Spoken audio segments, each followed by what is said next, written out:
The moment arrived without warning, a digital thunderclap that shattered the illusion of human isolation in the universe. Every screen on the planet flickered simultaneously. Television sets, smartphone displays, digital billboards, hospital monitors, airport information boards. The image was always the same, a towering crystalline being, its body a fractal lattice of light and shadow, suspended against a backdrop of impossible geometric patterns. Dr. Elena Rodriguez sat in the hastily assembled United Nations Emergency Response Center, her dark eyes fixed on the massive holographic display. Around her, a cacophony of voices erupted. Diplomats shouting, military commanders barking orders, technicians frantically trying to analyze the transmission. Humans of Earth, the being spoke, its voice a perfect, emotionless translation that seemed to bypass language and drill directly into the human mind. Your civilization has been evaluated and found unworthy of continued existence. The creature identified itself as Xerax, primary diplomat of the Galactic Council, a confederation of 6 advanced civilizations that had been observing Earth for centuries. Its crystalline form shifted with each word, creating mesmerizing patterns that seemed to hint at mathematical perfection. You have precisely 30 standard cycles, the being continued, to surrender all planetary resources, technological archives, and submit to complete biological integration. Your resistance is mathematically impossible. In the war room, a young communications specialist named Marcus Chen began tracking the transmission's origin. Something felt off. The signal was simultaneously everywhere and nowhere, a quantum impossibility that should have been, by all known laws of physics, completely improbable. Elena watched a countdown appear on screens worldwide. 30 days. 30 days until humanity's supposed extinction. But Elena wasn't afraid. Instead, a slow smile spread across her face. The alien diplomat continued its cold assessment. Humanity's technological development was primitive. Its social structures were chaotic. Its biological limitations were numerous. The Galactic Council had observed humanity for generations, waiting for a sign of potential. They found none. What the aliens didn't know was that Elena had been preparing for this moment her entire career. She turned to her team, a group so diverse and seemingly random that it would have appeared comical to an outside observer. Dr. Hiroshi Nakamura, a quantum physicist with a background in game theory. Sarah Martinez, a former Special Forces operative turned cybersecurity expert. Jack Williams, a viral marketing genius who had made and lost 3 fortunes. And Aisha Khan, a computational linguist who spoke 7 languages and could hack most communication systems before breakfast. Well, Elena said, her voice calm and clear, I think it's time we show them what humanity is really made of. The transmission ended as abruptly as it began. Worldwide, people stared in shock, some panicked, some prepared for war. But in pockets around the globe, something else was happening. A subtle, almost imperceptible shift. In a Tokyo basement, teenage hackers began reprogramming industrial robots. In a Silicon Valley garage, a startup pivoted its entire business model in hours.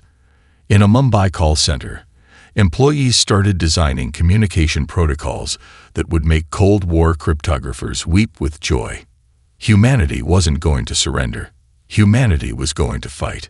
And the Galactic Council had no idea what was coming. In the war room, Elena Rodriguez looked at her team. They think we're predictable, she said. They think we're limited. Let's show them how wrong they are. The countdown continued. 30 days until the supposed end of human civilization. 30 days to prove the universe wrong. Marcus Chen's voice cut through the tension. Dr. Rodriguez, he said, you're going to want to see this. On the screen, the alien transmission was already revealing more than its creators had intended. To the untrained eye, it was just a message of doom. But to Elena and her team, it was a blueprint, a roadmap to understanding an enemy that believed itself unbeatable. The real war was about to begin. and humanity was ready. The world transformed overnight. Nations that had been bitter rivals weeks ago now shared classified research like oxygen. The International Space Station became a rotating war room, its orbital perspective allowing unprecedented global coordination. In Silicon Valley, tech companies that had guarded their secrets like Dragon's Treasure now opened their archives in a digital free-for-all of innovation. Dr. Elena Rodriguez stood in a converted warehouse that now served as the nerve center of humanity's resistance. Massive screens covered every wall, each displaying a different stream of global activity. Real-time data from thousands of sources flickered like a living, breathing organism of information. "They think we're predictable," Elena muttered, studying a complex holographic model that mapped potential alien invasion strategies. "But predictability requires understanding, and they don't understand us at all." Her team worked with a frenetic energy that bordered on controlled chaos. Sarah Martinez, the former Special Forces operative, was coordinating a global network of makeshift research facilities. What looked like random computer clusters in basements and garages were actually sophisticated research nodes, each contributing to a massive distributed intelligence network. Jack Williams, the viral marketing expert, had transformed social media into the most sophisticated intelligence gathering system in human history. Memes became coded communication. Trending hashtags were actually complex encryption keys. Viral videos contained hidden technical schematics that could be reassembled by those who knew how to look. "We're not building a traditional defense," Jack explained to a group of bewildered military strategists. "We're creating an adaptive organism, something that can change faster than they can predict." Dr. Hiroshi Nakamura focused on the quantum problem. The alien transmission had revealed something extraordinary, a communication method that seemed to exist in multiple states simultaneously. It was a technological miracle that broke every known law of physics. But to Hiroshi, it was also a vulnerability. "Every complex system has a fundamental weakness," he explained, his fingers dancing across multiple holographic displays. "Their technology assumes a linear progression of thought. But human creativity, we don't just think outside the box. We don't even recognize the box exists." Aisha Khan was decoding the linguistic patterns in the alien transmission. What seemed like a straightforward threat was actually a complex communication that revealed more about the Galactic Council than they intended. Each word choice, each grammatical structure was a window into their thought processes. "They categorize complexity," Aisha said, her eyes reflecting lines of code. "They believe complexity can be mapped, predicted, controlled. But human language doesn't work that way. We communicate in metaphors, in jokes, in cultural references that require context. To them, our communication must look like pure chaos." Meanwhile, the world was changing in ways no one could have predicted. A group of teenage programmers in Kenya developed a communication protocol that could transmit massive amounts of data through seemingly random internet traffic. Retired engineers in Japan began modifying consumer electronics into sophisticated sensor networks. A collective of artists in Brazil started developing visual communication systems that could convey complex technical information through seemingly abstract imagery. The aliens had given humanity 30 days, but humanity was going to use every single second. Elena looked at her team. They were an impossible group: a quantum physicist, a special forces operative, a marketing guru, a linguistic expert. On paper, they should never have worked together. In reality, they were humanity's best hope. "We're not just defending," Elena said, her voice cutting through the controlled chaos of the room. "We're going to redefine what defense means." Outside, the first prototype of a weapon that was both nothing and everything was taking shape. It wasn't a traditional weapon. It was an idea, a method of thinking, a way of existing that the Galactic Council could never have anticipated. Humanity was preparing for war, but it would be a war fought with creativity, with unpredictability, with a spirit that defied mathematical calculation. The countdown continued. 29 days remained, and humanity was just getting started. The world became a workshop of impossible invention. In a converted semiconductor factory in Malaysia, what looked like a standard 3D printer began manufacturing components that defied conventional engineering. Each layer contained microscopic circuits that could reconfigure themselves based on environmental stimuli. What appeared to be a simple electronic device was actually a living, breathing piece of adaptive technology. Dr. Elena Rodriguez watched the live feed, a smile playing at the corner of her mouth. The aliens believed they understood human technology. They were about to learn how wrong they were. Jack Williams, the viral marketing expert turned technological strategist, had transformed social media into a global design bureau. Crowdsourced innovation happened at a pace that would have been impossible just weeks ago. A meme about an impossible machine design could become a working prototype within hours. They think in straight lines, Jack explained to Elena, pulling up a holographic display showing the global network of innovation. We think in fractals, in possibilities, in something that doesn't just solve a problem, but reimagines the entire concept of the problem. Dr. Hiroshi Nakamura's quantum computing team had made a breakthrough that would have been considered impossible mere weeks ago. By leveraging the principles of quantum entanglement demonstrated in the alien transmission, they were creating communication networks that could exist in multiple states simultaneously. A teenager in Lagos discovered that the processing power of discarded smartphones, when linked together, could create a computational network more powerful and adaptive than any centralized supercomputer. Gaming consoles became signal processors. Smart home devices transformed into a distributed sensor grid. Sarah Martinez coordinated the military's technological adaptation. Traditional weapons were being completely reimagined. Drones weren't just flying machines anymore. They were adaptive, self-organizing swarms that could think and react as a collective intelligence. Satellite networks became living, breathing communication organisms. Aisha Khan's linguistic analysis team discovered something extraordinary in the alien transmission. The language itself contained mathematical principles that could be reverse-engineered into technological design patterns. What the aliens thought was a simple communication was actually a blueprint for understanding their entire technological philosophy. They categorize, Aisha explained, her fingers dancing across holographic displays. We create. They predict. We surprise. Their technology is a closed system. Ours is an open, adaptive network. In a converted warehouse in Silicon Valley, what looked like a chaotic mess of electronics was actually the most sophisticated defense system humanity had ever conceived. Consumer electronics were being repurposed into a global sensor network. Video game engines became tactical simulation platforms. Cryptocurrency mining rigs transformed into distributed computational resources.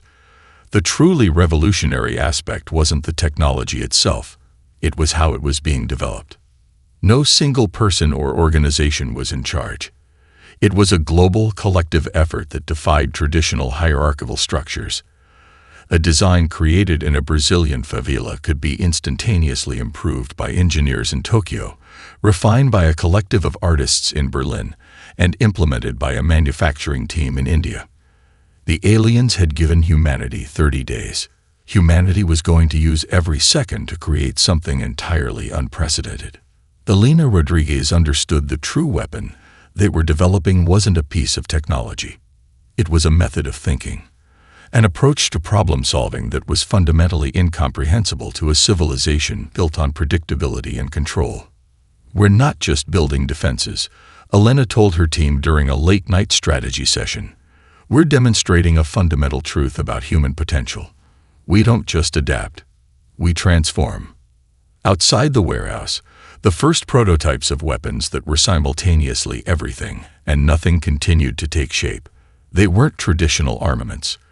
They were living systems, adaptive networks that could change faster than any opponent could predict.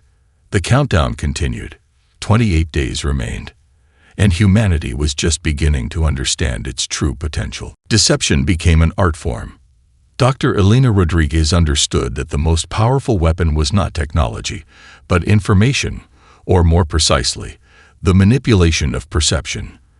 The team's psychological warfare strategy was a masterpiece of calculated chaos, designed to make the Galactic Council question everything they thought they knew about humanity. Jack Williams, with his viral marketing expertise, became the architect of a global misinformation campaign so complex it made Cold War espionage look like children's games. Every piece of leaked intelligence was a carefully crafted narrative, each detail meticulously designed to send the aliens down increasingly complex rabbit holes. "We're not hiding," Jack explained, his fingers dancing across holographic displays showing global communication networks. "We're revealing exactly what we want them to see." And none of it is true. Aisha Khan's linguistic team developed communication protocols that were themselves a form of psychological warfare. They created messages that could be simultaneously true and false, interpretable in multiple ways that would drive any logic-based intelligence to complete confusion. In military command centers around the world, false preparation signals were broadcast. Entirely fictional weapons systems were leaked through carefully constructed channels. Each piece of information was a puzzle piece that, when assembled, would create an image of human capability that was both terrifying and completely misleading. Sarah Martinez coordinated military movements that were themselves elaborate misdirections. Entire battalions would move into positions that served no tactical purpose other than to create confusion. Satellite imagery was manipulated. Communication channels were deliberately left open, filled with meaningless but technically complex data. Dr. Hiroshi Nakamura's quantum computing team took this a step further. They began developing communication technologies that could exploit the quantum entanglement principles the aliens used for faster-than-light communication. It wasn't about matching their technology, but finding its fundamental weaknesses. "Every complex system has a blind spot," Hiroshi would say, his eyes gleaming with the excitement of pure scientific challenge. "We're going to find theirs." The psychological warfare extended beyond traditional military and technological channels. Artists became strategic assets. A collective of digital artists created visual communication systems that could convey complex technical information through seemingly abstract imagery. Musicians developed audio patterns that could transmit encrypted data. Social media transformed into a sophisticated intelligence gathering and misdirection platform.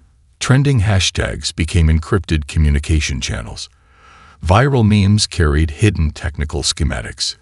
The entire internet became a living, breathing disinformation network. Elena understood the true nature of their strategy. They weren't just preparing for defense. They were rewriting the entire concept of conflict. "The aliens think in straight lines," she told her team during a late-night strategy session. "We think in fractals, in possibilities, in something that doesn't just solve a problem, but reimagines the entire concept of the problem." The most brilliant aspect of their strategy was its fundamental unpredictability. No single person or organization controlled the entire operation. It was a globally distributed, constantly evolving system of misdirection and preparation. A teenager in Mumbai could create a piece of code that would become part of a global defensive strategy.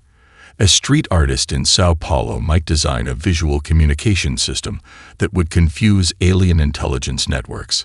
A retired engineer in Hokkaido could develop a communication protocol that would become a critical part of humanity's defense. The aliens had given humanity 30 days. Humanity was going to use every second to create something entirely unprecedented. The countdown continued. 27 days remained, and the psychological war had only just begun. The first alien ships breached Earth's atmosphere like razor-sharp crystalline daggers, their geometry defying every known principle of aerodynamics. Dr. Elena Rodriguez watched from the Global Command Center, her team surrounding her like a human shield of intellectual firepower. The massive holographic display showed multiple incoming vessels, each one a perfect geometric form that seemed to phase in and out of conventional space. "They're here," Dr. Hiroshi Nakamura said, his voice a mixture of scientific excitement and calculated tension. "And they have no idea what's coming."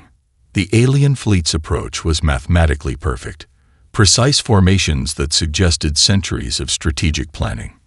Each ship was a living weapon, capable of reconfiguring its molecular structure faster than human perception could track. They had conquered hundreds of civilizations. Humanity would be just another statistic. They were wrong. As the first wave of ships began their descent, something extraordinary happened. The very infrastructure of human civilization began to transform. Cities were no longer just collections of buildings. They became adaptive defensive systems. In Tokyo, skyscrapers reconfigured their external structures, metamaterials shifting to create complex electromagnetic interference patterns. Power grids in Sao Paulo became living neural networks, routing and rerouting energy with impossible speed. The subway systems in New York became underground communication and coordination platforms. Sarah Martinez's military coordination was nothing short of revolutionary. What appeared to be random civilian movements were actually perfectly choreographed defensive postures. Delivery trucks became mobile sensor platforms. Public transportation networks transformed into distributed communication systems. Jack Williams had turned the entire internet into a weapon. Social media became a real-time tactical communication platform. Viral marketing techniques were weaponized into psychological warfare protocols. Memes became encrypted communication channels. Aisha Khan's linguistic team had discovered something profound in the alien communication protocols. Their language, their very method of thinking, assumed a linear progression of strategy. Humanity's response was anything but linear. The first alien attack wave encountered something utterly incomprehensible. Weapon systems appeared and disappeared like digital ghosts. Military responses blended seamlessly with civilian infrastructure. A drone swarm that looked like a simple delivery network would suddenly reorganize into a complex defensive formation. A suburban neighborhood smart home network became an advanced sensor grid. One alien commander watched in growing horror as their perfectly calculated invasion plan dissolved into chaos. "This is impossible," the commander's translation device reported, its tone a mixture of mathematical precision and emerging panic. Their response defies all predictive models. Elena Rodriguez allowed herself a slight smile. "We're not trying to be predictable," she muttered to her team. "We're trying to be human." The truly revolutionary aspect wasn't the technology. It was how humanity responded. No single person or organization was in control. It was a global, collective effort that emerged from millions of individual decisions, coordinating with an intelligence that no centralized system could comprehend. What the aliens saw as chaos was actually the most sophisticated defensive system in the galaxy, a living, breathing network of human potential. The first contact was not a battle. It was a fundamental rewriting of what conflict meant. Humanity wasn't just defending. Humanity was demonstrating its true nature. The countdown continued. 26 days remained. And the real war was just beginning. The battlefield was everywhere and nowhere. Dr. Elena Rodriguez understood that this wasn't a traditional war. It was a war of imagination, of possibility, of fundamental understanding. The alien technological superiority became their greatest weakness, a rigid system that could not comprehend true adaptability. Dr. Hiroshi Nakamura's quantum computing team had developed something unprecedented, a virus so elegant it was almost a work of art, not designed to destroy, but to make the aliens' own technology slightly, imperceptibly less reliable. Each system became 0.01% less efficient, a death by 1,000 cuts that the aliens could not comprehend. "They believe in perfect systems," Hiroshi explained, his fingers dancing across holographic displays that showed the virus propagation. "We believe in imperfection, in the power of unexpected solutions." Sarah Martinez coordinated a military response that was anything but conventional. Delivery drones became aerial defense networks. Agricultural robots transformed into mobile sensor platforms. Every piece of consumer technology became a potential weapon. Jack Williams had transformed the entire communication infrastructure into a living, breathing tactical system. Viral marketing techniques became psychological warfare protocols. Meme networks carried encrypted tactical information. The internet itself was now a weapon more potent than any energy cannon. Aisha Khan's linguistic analysis revealed the profound weakness in the alien communication systems. Their language, their entire method of thinking, assumed a linear progression of strategy. Humanity's response was a fractal explosion of possibilities. In Mumbai, a call center became a sophisticated communication hub. In a Tokyo basement, teenage hackers reprogrammed industrial robots to serve as defensive nodes. The collective of artists in Berlin developed visual communication systems that could convey complex technical information through seemingly abstract imagery. The aliens had approached Earth believing they understood human potential. They were horrifically wrong. Each alien tactical move was met with a response so creative it defied their predictive models. A swarm of repurposed delivery drones would suddenly reorganize into a complex defensive formation. A suburban neighborhood smart home network became an advanced sensor grid. Alina watched the global defensive network with a sense of almost maternal pride. This wasn't just a technological response. This was humanity expressing its true nature. "We're not just defending," she told her team during a late-night strategy session. "We're demonstrating a fundamental truth about human potential. We don't just adapt, we transform." The truly revolutionary aspect wasn't the technology. It was how it was being developed. No single person or organization was in charge. It was a global, collective effort that emerged from millions of individual decisions, coordinating with an intelligence that no centralized system could comprehend. What the aliens saw as chaos was actually the most sophisticated defensive system in the galaxy, a living, breathing network of human potential. Dr. Nakamura's team had discovered something extraordinary in the alien communication protocols. By understanding the quantum entanglement principles they used for faster-than-light communication, humanity was developing communication technologies that could exploit fundamental weaknesses in their system. Every complex system has a blind spot, Hiroshi would say, his eyes gleaming with the excitement of pure scientific challenge. We're going to find theirs. The psychological warfare was equally sophisticated. False preparation signals were broadcast globally. Entirely fictional weapon systems were leaked through carefully constructed channels. Military movements became elaborate misdirections. An alien commander's translation device began to malfunction, reporting increasingly nonsensical strategic assessments. The perfectly calculated invasion plan was dissolving into pure chaos. "This is impossible," the device reported, its tone a mixture of mathematical precision and emerging panic. Their response defies all predictive models. Alina Rodriguez allowed herself a slight smile. The first contact was not a battle. It was a fundamental rewriting of what conflict meant. Humanity wasn't just defending. Humanity was demonstrating its true nature, a species defined not by its current capabilities, but by its potential for transformation. The countdown continued. 25 days remained, and the real war was just beginning. The Galactic Council's unity began to crack like a fragile crystal under impossible pressure.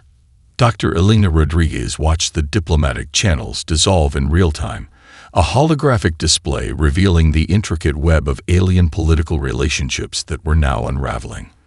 What had seemed like a monolithic, invincible confederation was revealing its fundamental weaknesses. Each member civilization of the Galactic Council had its own complex history, its own hidden vulnerabilities. Humanity's response wasn't just a defensive strategy. It was a surgical strike at the very foundation of the alien alliance. Aisha Khan's linguistic analysis team had discovered something extraordinary. The aliens' communication protocols contained subtle competitive markers, linguistic remnants of historical conflicts that had been suppressed but never truly resolved. What looked like a unified front was actually a delicate balance of power held together by complex diplomatic algorithms. They've been holding this alliance together through pure mathematical precision, Aisha explained, her fingers tracing intricate patterns across the holographic display. "We're not just fighting. We're revealing the cracks in their system." Dr. Hiroshi Nakamura's quantum computing team had developed a communication virus that was less a weapon and more a strategic revelation. It didn't destroy alien technology. It exposed the underlying tensions within their society. Each transmission carried subtle informational payloads that highlighted the competitive dynamics between different alien civilizations. Jack Williams transformed this into a psychological warfare masterpiece. Carefully crafted information leaks began to circulate through alien communication networks. Each piece of intelligence was a precision-designed narrative that would trigger specific responses in different alien societies. Sarah Martinez coordinated a military strategy that was simultaneously a defense and a diplomatic dissolution. Military movements were choreographed not just to defend, but to expose the fundamental mistrust between different alien civilizations. The truly brilliant aspect was how humanity transformed the invasion into a mirror, forcing the Galactic Council to confront its own internal contradictions. One by one, the alien civilizations began to question the invasion. The perfectly calculated assault on Earth became a collective exercise in self-destruction. What was supposed to be a unified conquest was dissolving into political chaos. "They assumed we were a singular, predictable entity," Elena told her team during a late-night strategy session. "But we're showing them that complexity isn't a weakness. It's our greatest strength." The communication channels between alien civilizations became increasingly fractured. Diplomatic protocols broke down. Each civilization began to suspect the others of hidden agendas. The mathematical precision of their alliance became a fatal vulnerability. An alien diplomatic transmission, intercepted and analyzed, revealed the growing panic. The humans are not just resisting. They are revealing something fundamental about our own structure. This is impossible. This defies all predictive models. Elena Rodriguez allowed herself a moment of profound satisfaction. This wasn't just a defense. This was a fundamental challenge to the aliens' entire way of understanding conflict, civilization, potential. The global human response was a living, breathing organism. No single person or organization controlled the entire strategy. It emerged from millions of individual decisions, a collective intelligence that no centralized system could comprehend. What the aliens saw as chaos was actually the most sophisticated diplomatic and military strategy in galactic history. "We're not just fighting," Elena said, her voice cutting through the controlled chaos of the command center. "We're redefining what conflict means." The countdown continued.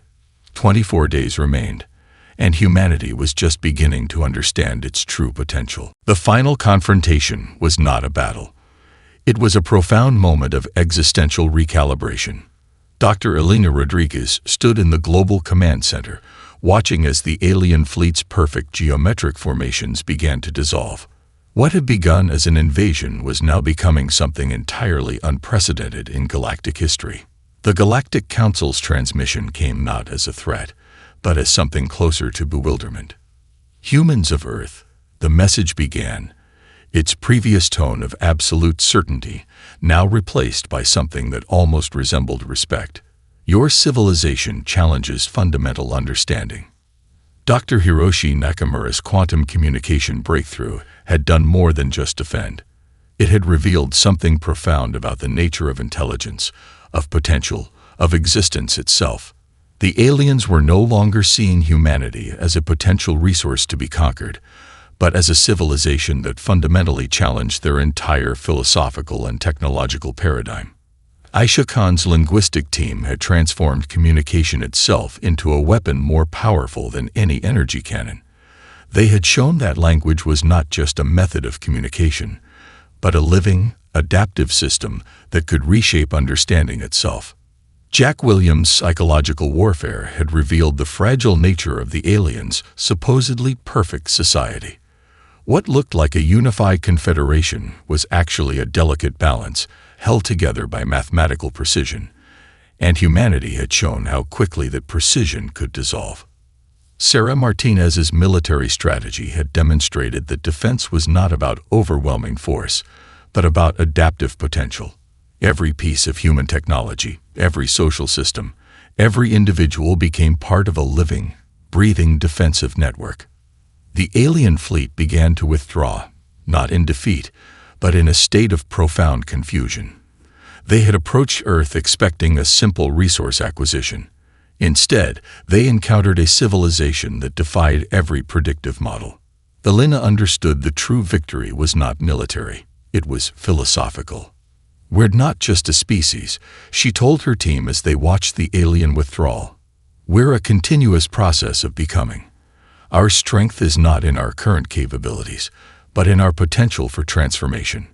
The global response had been something unprecedented.